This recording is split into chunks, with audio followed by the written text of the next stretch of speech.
Bom dia, sétimo ano. Hoje é dia 19, né? Quinta-feira.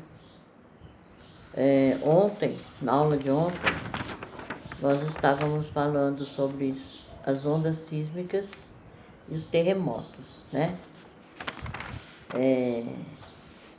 Hoje nós vamos ver como que esses terremotos são registrados, a intensidade dele, né?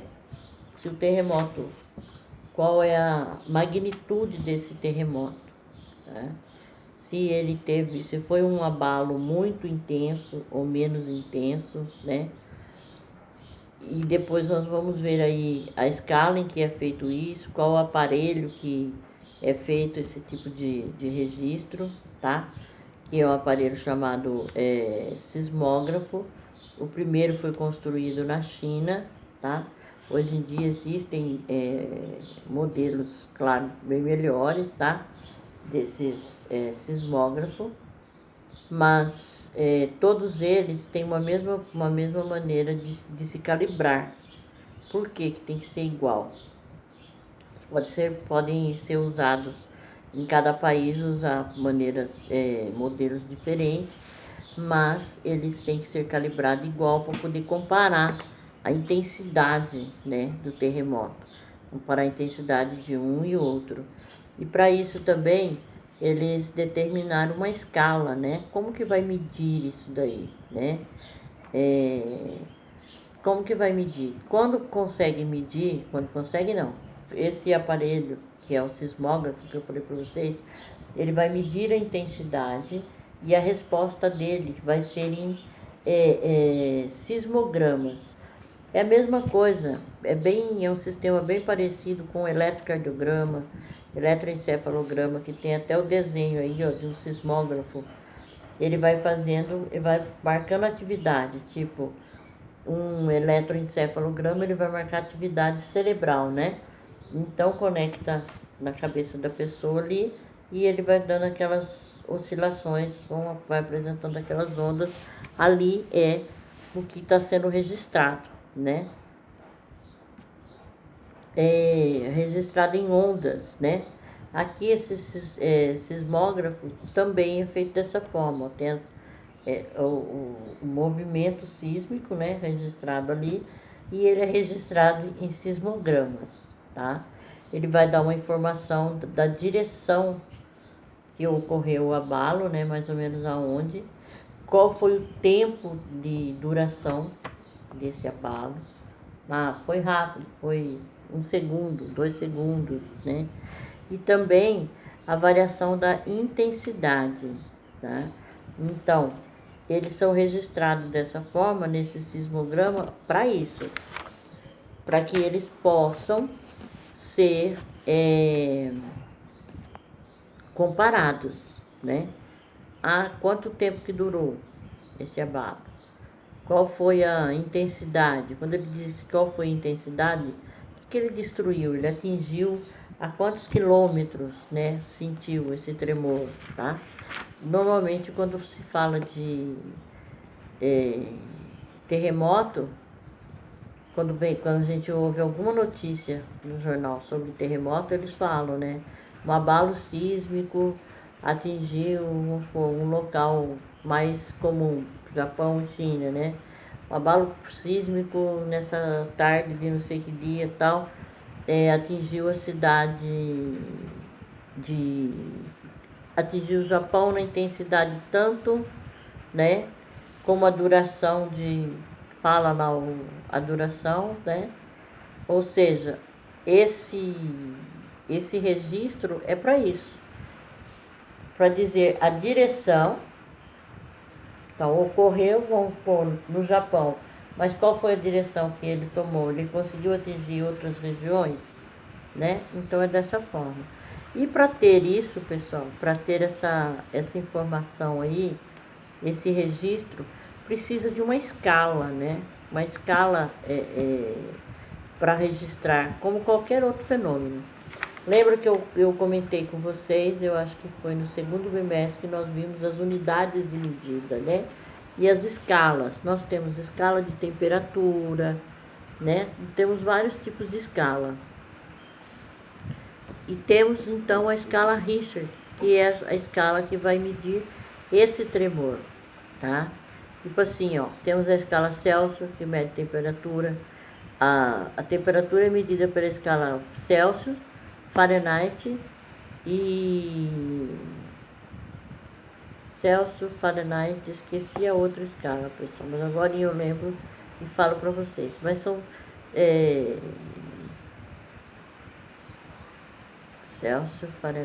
Celsius, Fahrenheit e Kelvin, tá? São as três escalas. Elas medem o que? Temperatura. Então, é uma escala termométrica. A escala de Richter é um sistema elaborado, né? Ele leva o nome do cientista, como as outras escalas, Fahrenheit, Celsius, tudo são escalas que tem o nome dos cientistas que descobriu, tá? Ela é baseada em matemática, claro, né? Como toda escala. Então, é algo numérico, né? É um cálculo que eles fazem. E aí, através dessa escala Richter, usando esse sismógrafo, consegue-se saber qual foi a intensidade do abalo e até onde ele atingiu, né? Qual a distância que ele atingiu. Nós vamos ver aí o que ele está falando aí, pessoal, sobre esse... como são medidos os termômetros. Olha lá. Os sismógrafos são instrumentos que registram as ondas sísmicas causadas por um terremoto ou por qualquer outro fenômeno que abale a crosta terrestre. O primeiro sismógrafo foi inventado na China em 132 pelo matemático e engenheiro, não sei das quantas, o nome chinês aí. O equipamento era formado por um vaso feito em bronze. Olha que equipamento mais estranho, pessoal. O primeiro sismógrafo aí à esquerda. Muito estranho esse equipamento dele. O equipamento era formado por um vaso feito em bronze com uma tampa. Até aí tudo bem, né? Um vaso com uma tampa, feito em bronze. Em torno dele havia 8 cabeças de dragão, cada qual com uma bola na boca. Ao redor eram colocados 8 sapos com as bocas abertas. Quando ocorria um tremor, a boca de um dos dragões se abria, de modo a soltar a bola que caía na boca de um dos sapos. Genioso, né, pessoal? Só podia vir de um engenheiro mesmo, né? De acordo com a direção em que a bola caía, era possível determinar a direção do terremoto. Ou seja, não tinha equipamento, fazia-se coisas desse tipo, tá? Os sismógrafos são instrumentos que registram as ondas sísmicas causadas por um terremoto ou por qualquer outro fenômeno que abale a crosta terrestre. Aí ele diz: todo sismógrafo é composto por um sismocóspio, que é aparelho que possibilita observar a ocorrência de um tremor de terra e de um mecanismo que permite esse registro.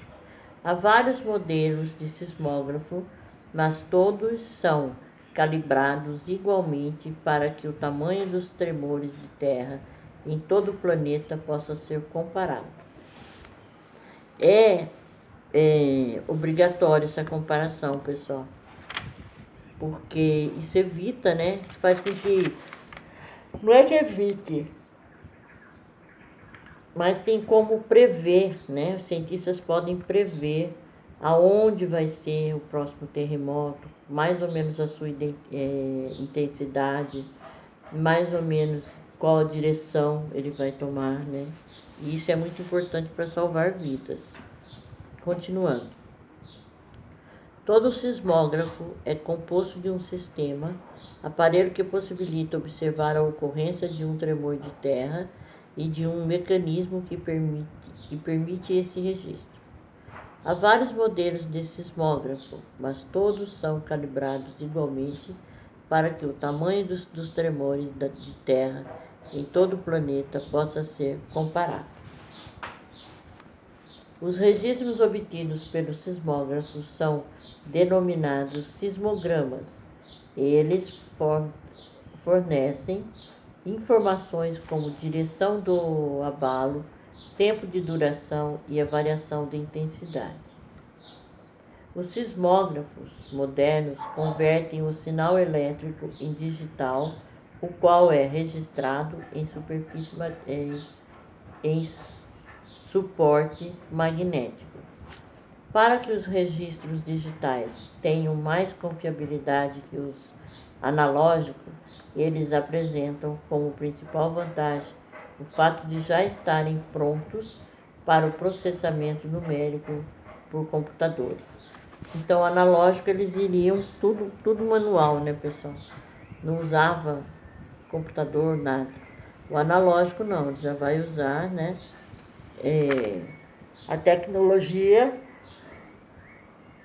e com certeza vão ter resultados mais precisos, né? Então, vocês têm ao lado ali a foto de um sismógrafo, ele vai registrando, né, nesse papel, tá? Exatamente como é feito no eletroencefalograma ou eletrocardiograma. Vai saindo lá no papel os batimentos cardíacos ou o funcionamento, né, da região cerebral. Aí tem lá 3 exemplos ali, ó. Sistema com 3 sismógrafos que registra abalos sísmicos nas 3 direções do espaço. Então, cada um numa direção do espaço ali, ó. Vendo o abalo sísmico está praticamente o mesmo, tá? Lá na página 321, ele continua falando lá sobre o sismógrafo, lá. Uma estação sismográfica deve ter 3 sismógrafos diferentes. Um precisa ser sensível às vibrações norte-sul, outro às leste-oeste e um terceiro para vibrações verticais. Com os dados registrados por esses equipamentos, é possível determinar a distância e a direção do epicentro e magnitude e o tipo de falha que originou o sismo. Atualmente, utilizam-se redes sismográficas que ligam várias estações, o que permite determinar com maior precisão a localização do epicentro e do hipocentro, bem como produzir melhores estimativas em relação aos outros parâmetros. Então, através disso daí, né, que vai saber quando vai haver o próximo, qual a intensidade, qual a direção, né? No Brasil, existe rede sismográfica brasileira que tem por objetivo monitorar quaisquer sismos que ocorrem no território nacional. Ela é constituída pela Rede Sismográfica do Sul e do Sudeste do Brasil, pela Rede Sismográfica do Nordeste do Brasil, pela Rede Sismográfica Integrada do Brasil e pela Rede Sismográfica do Centro e Norte do Brasil. Então, vocês estão vendo aí que é bem monitorado, né? Isso falando-se de um país, né, como o nosso, onde não ocorrem terremotos, né? Agora, imagine como que isso não funciona no Japão, na China, nesses locais, né, que estão realmente, sempre são o centro, né, desses terremotos, tá? E aí, como eu falei para vocês, existe aí a escala que é medida, né, que mede a intensidade desses terremotos. Vamos ver aí como que é feita como que é essa escala, como que é determinada. Então, escala Richter. A escala Richter é um sistema de medição elaborado por Charles Richter e Benno Gutenberg, utilizado para quantificar a intensidade dos terremotos conforme a sua manifestação na superfície terrestre. Seu limite teoricamente não existe.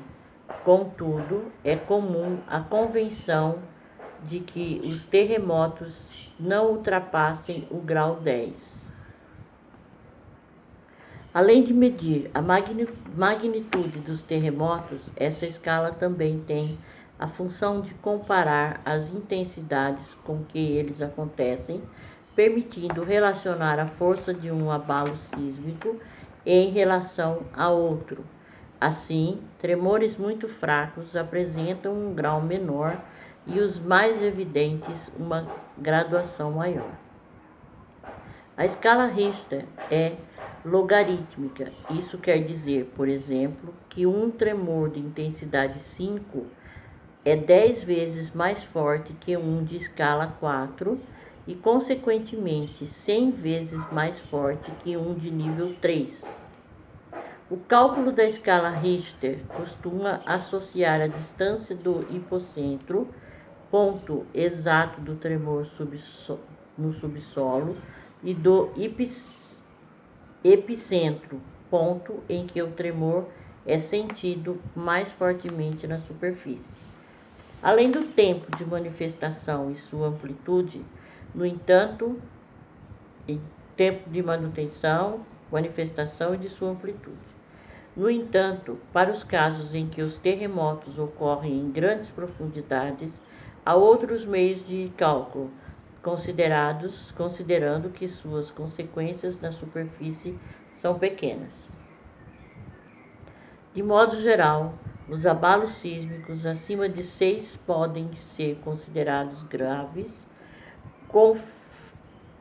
Confira a seguir uma comparação entre a intensidade dos terremotos e os seus efeitos, ou seja, o que vai causar um terremoto com grande intensidade e o que vai causar um terremoto de pequena intensidade. Então vamos ver aí.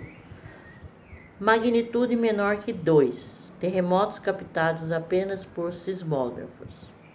Magnitude entre 2 e 4. Impacto semelhante à passagem de um veículo grande e pesado. Magnitude entre 4 e 6. Quebra vidros, provoca rachaduras nas paredes e desloca móveis. Magnitude entre 6 e 7. Danos em edifícios e destruições de construções frágeis. Magnitude 7 e 8. Danos graves em edifícios e grandes rachaduras no solo. Magnitude 8 e 9. Destruição de pontes, viadutos e quase todas as construções. Magnitude maior que 9. Destruição total com ondulações visíveis. Então, vocês viram aí, né, pessoal, que 9, né, destruição total. Magnitude 9, só que já houve um terremoto com magnitude 9,5. Grande devastação, grande destruição. Vou falar sobre ele aqui, ó. Está dizendo lá, ó. O maior terremoto já registrado ocorreu no Chile em 1960, com magnitude de 9,5 graus na escala Richter, deixando inúmeros feridos e cerca de 2.000 mortos. Nessa ocasião, houve um ponto de ruptura nas placas tectônicas de cerca de 1.000 quilômetros de extensão. A quantidade de energia liberada foi tão grande que a usina de Itaipu levaria 4 anos para produzir um valor correspondente. Imagina, né, pessoal? Além da escala Richter, existem outros índices, como a escala de Mercalli, criada em 1902 para medir os efeitos dos terremotos conforme seus impactos na sociedade e nas estruturas humanas. E a escala MW, muito parecida com a de Richter, por também ser logarítmica, mas que emprega fórmulas matemáticas diferentes em suas operacionalização. Então ali ele tem lá uma escala Richter, né? Que é a escala absoluta. Ele diz lá, ó, a escala Richter é absoluta e foi efetuada com base na amplitude das ondas produzidas pelo terremoto.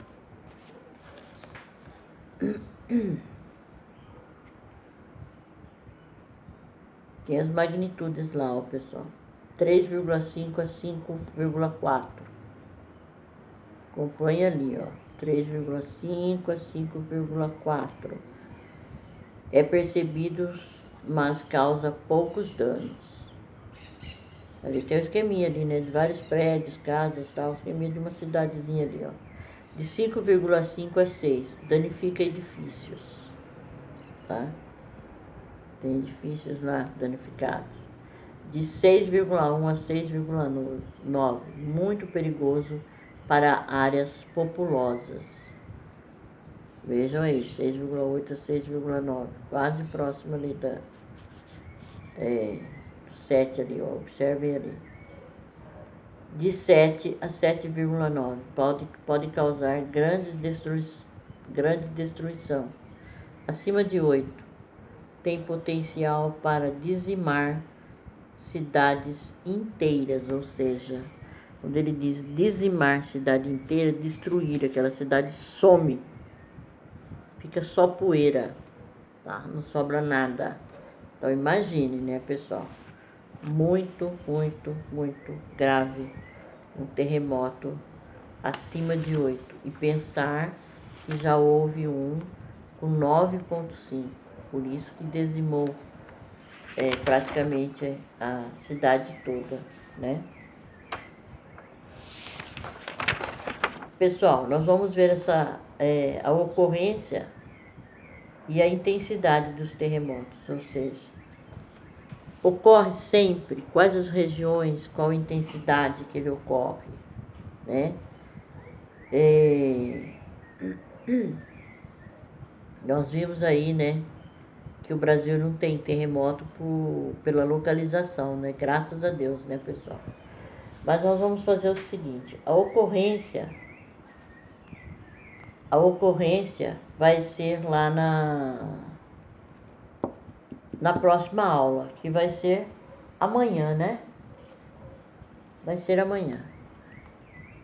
Então por hoje é só, pessoal. Até amanhã.